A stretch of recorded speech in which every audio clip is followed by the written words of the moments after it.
So, moin Leute, schlechtes Wetter, schlechter Tag, platten Reifen, Nagel drin. Wie repariert man das Ganze?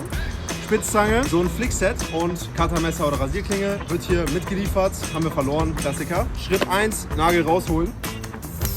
Als nächstes muss dieses Viech hier ganz tief rein. Dann gibt es dieses Werkzeug hier. Damit wird dieses Bitungummi oder was auch immer in das Loch reingehauen. So soll das Ganze dann aussehen. Wir ziehen das wieder raus, für das hier reindrücken. Und jetzt kann man es einfach mit einem richtigen Ruck stark rausziehen. Letzter Schritt, Cuttermesser oder Rasierklinge, Überschuss abschneiden. Jetzt können wir gleich noch mal testen, ob das Ganze dicht ist. Dicht. Aufpumpen nicht vergessen, ne?